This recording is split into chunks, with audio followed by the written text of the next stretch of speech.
ನಮ್ಮ ಚಿಂತಾಮಣಿ ನ್ಯೂಸ್ ಕನ್ನಡಕ್ಕೆ ಸ್ವಾಗತ. ಏಪ್ರಿಲ್ 19ಕ್ಕೆ ಮಾಜಿ ಪ್ರಧಾನಿ ದೇವೇಗೌಡ ಅವರು ಚಿಂತಾಮಣಿ ಶಿಡ್ಲಘಟ್ಟ ಮಾರ್ಗ ಮಧ್ಯದಲ್ಲಿರುವ ವೈ ಹುಣಸೇನಹಳ್ಳಿಗೆ ಆಗಮನ. ಇದರ ಭಾಗವಾಗಿ ಚಿಂತಾಮಣಿ ಹೊರವಲಯದಲ್ಲಿರುವ ಜೆಕೆ ಭವನದಲ್ಲಿ ಮಾಜಿ ಶಾಸಕ ಜೆಕೆ ಕೃಷ್ಣಾರೆಡ್ಡಿ ಹಾಗೂ ಬಿಜೆಪಿ ಮುಖಂಡ ಜಿಎನ್ ವೇಣುಗೋಪಾಲ್ ರವರು ಜಂಟಿ ಸುದ್ದಿಗೋಷ್ಠಿ ನಡೆಸಿದರು. ಶುಭೋದಯಗಳನ್ನು ತಿಳಿಸ್ತಾ ಇವತ್ತು ಕುರಿತು ಪತ್ರಿಕಾಗೋಷ್ಠಿ ನಡೆದಿರ್ತಕ್ಕಂಥ ಉದ್ದೇಶ ಏನು ಅಂತ ಹೇಳಿದ್ರೆ, ಚುನಾವಣಾ ಸಂದರ್ಭದಲ್ಲಿ ನಮಗೆ ಮೈತ್ರಿ ಪಕ್ಷಗಳ ಒಂದು ಸಂದೇಶಗಳು ಅಕಸ್ಮಾತ್ತಾಗಿ ಬರ್ತಾ ಇರ್ತವೆ. ಹಾಗಾಗಿ ನಾವು ಇವತ್ತು ಬೆಳಗ್ಗೆ 10:30 ಕುರಿತು ಪತ್ರಿಕಾಗೋಷ್ಠಿಯನ್ನು ನಡೆದಿದ್ದೇವೆ. ಇದರ ಜೊತೆಯಲ್ಲಿ ನಮ್ಮ ಇಡೀ ತಾಲೂಕಿನಲ್ಲಿ ಎರಡೂ ಪಕ್ಷಗಳ ಮುಖಂಡರನ್ನು ಕೂಡ ಇವತ್ತು ಕರೆದಿದ್ದೇವೆ. ಮೊದಲಿಗೆ ಪತ್ರಿಕಾಗೋಷ್ಠಿಯನ್ನು ಉದ್ದೇಶಿಸಿ ಮಾತನಾಡಿ ನಾನು ಮತ್ತು ಗೋಪಿಯಣ್ಣವರು ಮಾತನಾಡಿ ಅನಂತರ ನಮ್ಮ ಮುಖಂಡರ ಜೊತೆಯಲ್ಲಿ ಚರ್ಚೆ ಮಾಡುವಂಥದ್ದಿರುತ್ತೆ. ಇವತ್ತು ತುರ್ತಾಗಿ ಕರೆದಿರ್ತಕ್ಕಂಥದ್ದು ಏನು ಅಂತ ಹೇಳಿದ್ರೆ, ಇವತ್ತು ಶುಕ್ರವಾರ 19ನೇ ತಾರೀಕು ಬೆಳಗ್ಗೆ 11 ಗಂಟೆಗೆ ನಮ್ಮ ನೆಚ್ಚಿನ ಜನಪ್ರಿಯ ನಾಯಕರಾದಂಥ ಮತ್ತು ರಾಷ್ಟ್ರೀಯ ನಾಯಕರಾದಂಥ ಮಾಜಿ ಪ್ರಧಾನಮಂತ್ರಿಗಳಾದಂಥ ಎಚ್ ಡಿ ದೇವೇಗೌಡರು 11 ಗಂಟೆಗೆ ಶಿಡ್ಲಘಟ್ಟ ರಸ್ತೆಯಲ್ಲಿ ಹುಣಸೇನಹಳ್ಳಿ ಗೇಟ್ ಹತ್ರ ಸಭಾ ಕಾರ್ಯಕ್ರಮ ಇರುತ್ತೆ. ಆ ಸಭಾ ಕಾರ್ಯಕ್ರಮಕ್ಕೆ ನಾವು ಚಿಂತಾಮಣಿ ವಿಧಾನಸಭಾ ಕ್ಷೇತ್ರದಿಂದ ಎರಡೂ ಪಕ್ಷಗಳ ಕಾರ್ಯಕರ್ತರು ಮುಖಂಡರು ಪ್ರತಿಯೊಂದು ಗ್ರಾಮ ಪಂಚಾಯತಿಗೆ 200 ಬೈಕ್ಗಳ ಮೂಲಕ ನಾವು ಒಂದು ಮೋಟರ್ ಬೈಕ್ ಅಂದರೆ ಒಬ್ಬೊಬ್ಬರೇ ಸವಾರರು ಇರಬಾರ್ದು, ಒಂದು ಮೋಟರ್ ಬೈಕ್ನಲ್ಲಿ ಸವಾರರು ಇರಬೇಕು ಮತ್ತು ಅದು ಹಿಂಬದಿಯಲ್ಲಿ ಒಬ್ಬರು ಕುಂತಿರಬೇಕು. ಆ ರೀತಿ ಸುಮಾರು 10,000 ಜನ ಅಂದರೆ 5,000 ಮೋಟರ್ ಬೈಕ್ಗಳು ಚಿಂತಾಮಣಿ ತಾಲೂಕಿನಿಂದ ಶಿಡ್ಲಘಟ್ಟ ಒಂದು ರಸ್ತೆಯಲ್ಲಿರ್ತಕ್ಕಂಥ ಹುಣಸೇನಹಳ್ಳಿ ಗೇಟ್ ಹತ್ರ ಒಂದು ಬಹಿರಂಗ ಸಮಾವೇಶ ಇರುತ್ತೆ. ಆ ಸಮಾವೇಶದಲ್ಲಿ ಭಾಗವಹಿಸಿ ನಮ್ಮ ರಾಷ್ಟ್ರೀಯ ಅಧ್ಯಕ್ಷರಾದಂಥ ದೇವೇಗೌಡರು ಈ ಚುನಾವಣೆಯ ನಮ್ಮ ಮೈತ್ರಿ ಅಭ್ಯರ್ಥಿ ಮಲ್ಲೇಶ್ ಬಾಬು ಅವರ ಪರವಾಗಿ ಮತಯಾಚನೆ ಮಾಡಲಿಕ್ಕೆ ಆ ಒಂದು ಸಭಾಂಗಣಕ್ಕೆ ಬರಲಿದ್ದಾರೆ. ಹಾಗಾಗಿ ನಮ್ಮ ಚಿಂತಾಮಣಿ ವಿಧಾನಸಭಾ ಕ್ಷೇತ್ರದಿಂದ ಸುಮಾರು 10,000 ಜನ ಪ್ರತಿಯೊಂದು ಪಂಚಾಯಿತಿಯಿಂದ 200 ಮೋಟರ್ ಬೈಕ್ಗಳಲ್ಲಿ ಬರಬೇಕು ಅನ್ನುವಂಥ ವಿಚಾರವನ್ನು ಇವತ್ತು ಮಾಧ್ಯಮಗಳ ಮೂಲಕ ಇವತ್ತು ತಿಳಿಸಲಿಕ್ಕೆ ಇವತ್ತು ನಾನು ಬಯಸ್ತೇನೆ. ನಮ್ಮ ಮುಖಂಡರು ಕೂಡ ಇವತ್ತು ಎಲ್ಲ ಮುಖಂಡರು ಅದಕ್ಕೆ ಕರೆದಿರ್ತಕ್ಕಂಥದ್ದು. ಇವತ್ತು ಈ ಪತ್ರಿಕಾಗೋಷ್ಠಿ ಆದ ನಂತರ ಮುಖಂಡರ ಜೊತೆಯಲ್ಲಿ ಕೂಡ ಚರ್ಚೆ ಮಾಡ್ತೇವೆ. ಆ ಮುಖಂಡರು ಕೂಡ ಆಮೇಲೆ ಇಲ್ಲೇ ಕುಂತ್ಕೊಂಡು ಯಾವ್ಯಾವ ಹಳ್ಳಿಯಿಂದ ಎಷ್ಟೆಷ್ಟು ಮೋಟರ್ ಬೈಕು ಅನ್ನುವಂಥದ್ದನ್ನು ನೀವೇ ಒಂದು ಪಟ್ಟಿ ಮಾಡಿಕೊಂಡು ಎರಡೂ ಪಕ್ಷಗಳ ಕಾರ್ಯಕರ್ತರು ಕೂಡ ಸೇರಬೇಕು. ಹಾಗಾಗಿ 200 ಮೋಟರ್ ಬೈಕ್, ಕನಿಷ್ಠ 200 ಮೋಟರ್ ಬೈಕುಗಳನ್ನು ನೀವು ಬರಲೇಬೇಕು ಅನ್ನುವಂಥ ಕಡ್ಡಾಯವಾಗಿ ಇವತ್ತು ಸೂಚನೆ ಕೊಡುವಂಥದ್ದಕ್ಕೆ ಇವತ್ತು ನಾವು ಒಂದು ಪತ್ರಿಕಾಗೋಷ್ಠಿಯನ್ನು ಕರೆದಿರ್ತಕ್ಕಂಥದ್ದು. ಜೊತೆಗೆ ಇದಾದ ನಂತರ ಮಾರನೇ ದಿನ 20ನೇ ತಾರೀಕು ನಿಮ್ಮೆಲ್ಲರ ನೆಚ್ಚಿನ ಪ್ರಧಾನಮಂತ್ರಿಗಳಾದಂಥ ಶ್ರೀ ನರೇಂದ್ರ ಮೋದಿ ಅವರು 20ನೇ ತಾರೀಕು ಚಿಕ್ಕಬಳ್ಳಾಪುರಕ್ಕೆ ಬರ್ತಾ ಇದ್ದಾರೆ. ನಮ್ಮ ಚಿಂತಾಮಣಿಗೆ 200 ಬಸ್ಗಳನ್ನು ನಾವು ಕೊಡ್ತೀವಿ ಅಂತ ಹೇಳಿದ್ದಾರೆ. ಆ 200 ಬಸ್ಗಳಲ್ಲಿ ಕೂಡ ಸುಮಾರು 10,000ಕ್ಕಿಂತ ಹೆಚ್ಚು ಜನ ಮಾರನೇ ದಿನ ಅಂದರೆ 3 ಗಂಟೆಗೆ ಸಾಯಂಕಾಲ ಮಧ್ಯಾಹ್ನ 3 ಗಂಟೆಗೆ ನೆಚ್ಚಿನ ಪ್ರಧಾನಮಂತ್ರಿಗಳಾದಂಥ ನರೇಂದ್ರ ಮೋದಿ ಅವರು ಚಿಕ್ಕಬಳ್ಳಾಪುರಕ್ಕೆ ಬರ್ತಾ ಇದ್ದಾರೆ. ಹಾಗಾಗಿ ಚಿಂತಾಮಣಿ ವಿಧಾನಸಭಾ ಕ್ಷೇತ್ರದಿಂದ 10,000ಕ್ಕಿಂತ ಹೆಚ್ಚು ಜನ ಅಂದರೆ ಒಟ್ಟು 200 ಬಸ್ಗಳಿಗಿಂತ ಹೆಚ್ಚು ಇವತ್ತು ನಮಗೆ 200 ಬಸ್ಗಳನ್ನು ಕೊಡ್ತಾ ಇದ್ದಾರೆ.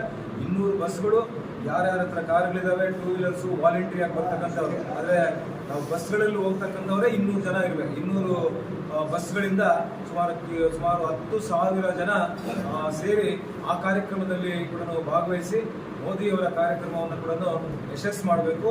ಇವತ್ತು ಡೆಲ್ಲಿಯಿಂದ ಇವತ್ತು ನಮ್ಮ ಈ ಭಾಗಕ್ಕೆ ಚಿಕ್ಕಬಳ್ಳಾಪುರ ಲೋಕಸಭಾ ಕ್ಷೇತ್ರದ ಅಭ್ಯರ್ಥಿಗಳಾದಂಥ ಡಾಕ್ಟರ್ ಕೆ ಸುಧಾಕರ್ ಅವರ ಪರವಾಗಿ ಮತಯಾಚನೆ ಮಾಡುವಂಥದ್ದು, ಮತ್ತು ನಮ್ಮ ಕೋಲಾರ ಲೋಕಸಭಾ ಕ್ಷೇತ್ರದಿಂದ ನಮ್ಮ ಮೈತ್ರಿ ಅಭ್ಯರ್ಥಿಯಾದಂಥ ಮಲ್ಲೇಶ್ ಬಾಬು ಅವರ ಪರವಾಗಿ ಕೂಡ ಮತಯಾಚನೆ ಮಾಡುವಂಥದ್ದು, ಮತ್ತು ಇನ್ನು ತುಮಕೂರು ಇರ್ಬೋದು, ಬೆಂಗಳೂರು ಗ್ರಾಮಾಂತರ ಇರ್ಬೋದು, ಮಂಡ್ಯ ಇವೆಲ್ಲವನ್ನು ಕೂಡ. ಆದರೆ ಈ ಎರಡೂ ಕ್ಷೇತ್ರಗಳಿಂದ, ಎರಡೂ ಲೋಕಸಭಾ ಕ್ಷೇತ್ರಗಳಿಂದ ಸುಮಾರು 1 ಲಕ್ಷ ಜನಸಂಖ್ಯೆಗಿಂತ ಹೆಚ್ಚು ಸೇರುವಂಥ ಸಾಧ್ಯತೆ ಇದೆ. ಹಾಗಾಗಿ ನಮ್ಮ ಕ್ಷೇತ್ರದಿಂದ ಕೂಡ 20ನೇ ತಾರೀಕು ಕೂಡ, ಯಾಕಂದರೆ ಚುನಾವಣಾ ಸಂದರ್ಭಗಳಲ್ಲಿ ಅಕಸ್ಮಾತ್ ಆಗಿ ನಮಗೆ ಸಂದೇಶಗಳು ಬಂದಾಗ ಸಡನ್ ಆಗಿ ಬರುತ್ತೆ. ಹಾಗಾಗಿ ನಮ್ಮ ಎಲ್ಲ ಮುಖಂಡರಲ್ಲಿ ಕೂಡ ವಿನಂತಿ ಮಾಡುವಂಥದ್ದು ಏನಂತ ಹೇಳಿದ್ರೆ, ನಾವು ಈ 2 ದಿನ ಹೆಚ್ಚು ಶ್ರಮವನ್ನು ತಗೊಂಡು ಆ 2 ಕಾರ್ಯಕ್ರಮಗಳ ರಾಷ್ಟ್ರೀಯ ನಾಯಕರು 19ನೇ ತಾರೀಕು ದೇವೇಗೌಡರು ಬರುವಂಥ ಕಾರ್ಯಕ್ರಮ ಕೂಡ ಯಶಸ್ಸಾಗಬೇಕು ಮತ್ತು 20ನೇ ತಾರೀಕು ಬರ್ತಕ್ಕಂಥ ನಮ್ಮ ಪ್ರಧಾನಮಂತ್ರಿಗಳಾದಂಥ ನರೇಂದ್ರ ಮೋದಿ ಅವರ ಕಾರ್ಯಕ್ರಮ ಕೂಡ ಯಶಸ್ಸಾಗಬೇಕು. ಹಾಗಾಗಿ ತುರ್ತು ಪತ್ರಿಕಾಗೋಷ್ಠಿಯನ್ನು ಇವತ್ತು ನಾವು ಬರೆದಿದ್ದೇವೆ. ಗೋಪೇಣ್ಣ ಅವರು ನಾವಿಬ್ಬರು ಸೇರಿ ಜಂಟಿಯಾಗಿ ಪತ್ರಿಕಾಗೋಷ್ಠಿಯನ್ನು ಮಾಡ್ತಾ ಇದ್ದೇವೆ. ಹಾಗಾಗಿ 2 ಕಾರ್ಯಕ್ರಮಗಳಲ್ಲಿ ನಾವು ನಮ್ಮ ಮುಖಂಡರಲ್ಲಿ ವಿನಂತಿ ಮಾಡುವಂಥದ್ದು 19ನೇ ತಾರೀಕು ಯಶಸ್ಸಾಗಬೇಕು ಮತ್ತು 20ನೇ ತಾರೀಕು ಕೂಡ ಯಶಸ್ಸಾಗಬೇಕು. ಈಗ ಪತ್ರಿಕಾಗೋಷ್ಠಿಯನ್ನು ಉದ್ದೇಶಿಸಿ ಗೋಪೇಣ್ಣ ಅವರು ಕೂಡ ಮಾತಾಡ್ತಾರೆ. ನಮ್ಮಲ್ಲಿ ದೇವೇಗೌಡರು ಬರುವಂಥ ಫಂಕ್ಷನ್ನು ನಮ್ಮ ಶಿಡ್ಲಘಟ್ಟ ಚಿಂತಾಮಣಿ ಸೆಂಟ್ರಲ್ಲಿ ಹುಣಸೇನಹಳ್ಳಿಯಲ್ಲಿ ಫಂಕ್ಷನ್ ನಡೀತದೆ. ನಾವೆಲ್ಲ ಅತಿ ಹೆಚ್ಚಾಗಿ ಹೋಗ್ಬೇಕಾಗಿರೋದು ಏನಕ್ಕಪ್ಪ ಅಂದರೆ, ಅವರ 90 ವರ್ಷ ಮೇಲ್ಪಟ್ಟು 91-92 ವರ್ಷದಲ್ಲಿ ಇವತ್ತೂ ಎಲೆಕ್ಷನ್ ಫಂಕ್ಷನ್ಗಳು, ಎಲೆಕ್ಷನ್ನು ಇದು ನನ್ನ ಪಕ್ಷ, ಇದು ನನ್ನ ಜನತೆ, ನಾನು ಕೆಲಸ ಮಾಡಬೇಕು ಅಂತೇಳಿ ಮಾಡ್ತಾ ಇರೋದಕ್ಕೆ ನಾವೆಲ್ಲ ಅತಿ ಹೆಚ್ಚಾಗಿ ಜನ ಕರ್ಕೊಂಡ್ಬರ್ಬೇಕು. ಅವರು ಒಂದು ಮಾತಾಡ್ತಾ ಇರೋದೇ ಒಂದು ಸೌಭಾಗ್ಯ.